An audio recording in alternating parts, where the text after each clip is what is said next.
We had this really nice frontage road for most of it, and it's like we had the whole road to ourselves. So I could just cruise down the middle of it and like check out the tarantulas and the big weird cricket things. And I rode most of it in silence today. My knee's just killing me. It's because it's more compressed than it needs to be, because I can stretch out farther. The bike's a bummer. I can't use my granny gear, so on those hills, that's a problem. I arrived at our destination not feeling like death was lurking around the corner. In reality, I think most of the days, I really hurt by the time I get to where we're going. And it's a battle in my head. And then I got to camp and I made some sort of remark about how Garrett always wants to plan stuff, which really hurt and made me feel pretty terrible. If we didn't plan for water and food and daylight and campsites, we could die. We are different people with different perspectives on life, which is exactly what life is all about. Long interstates don't really do it for me, and seeing semi-truck after semi-truck, it's just not like the beautiful back roads which we've done so far. My bike's broken for like the 30th time. The stupid back rack, I duct taped it to try to secure it, and just now broke free of the duct tape. That's pretty frustrating. I just want to freaking ride my bike.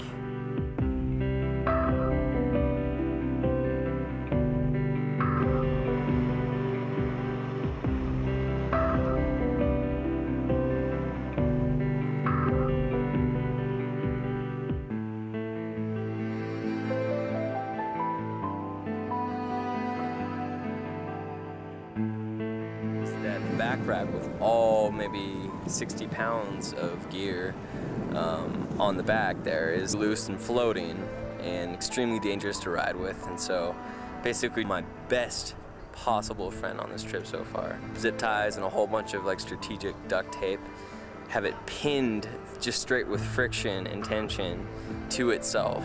Woke up one morning with pigeons, had gone to town on my bike and pooped all over, and then the front left pannier has opened up along the seam, just frayed, so stuff's almost kind of fallen out of that. The last 3 days, consistently, I've felt stronger and healthier and happier.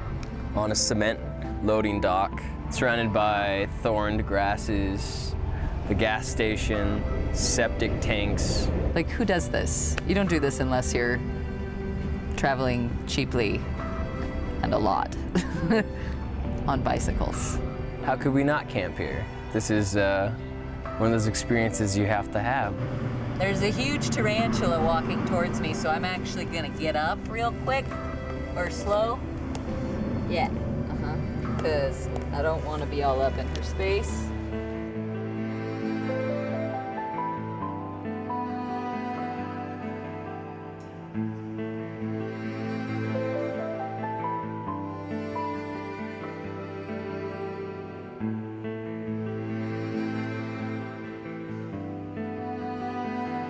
Complicated rock climbing. She's about to amazed. Attempt right there. I'm amazed.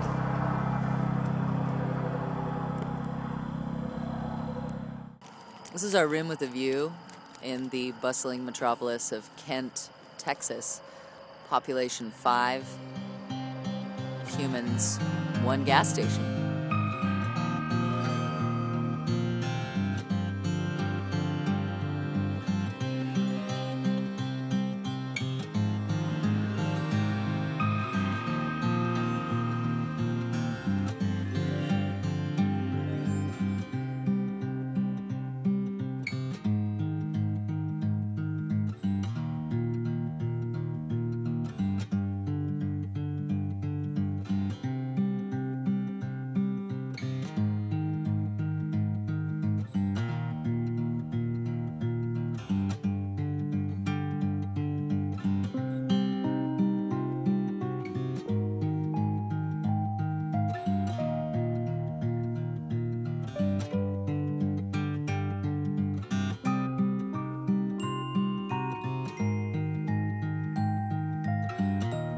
even just getting a couple miles off the interstate is really good for me to get away from the noise and the pollution.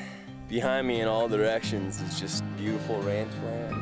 This is up to the McDonald Observatory, which is run by the University of Texas. And at one point it was the second largest telescope in the world. Before the sun comes up there on that muddy track, 5 miles to the water and 5 miles back.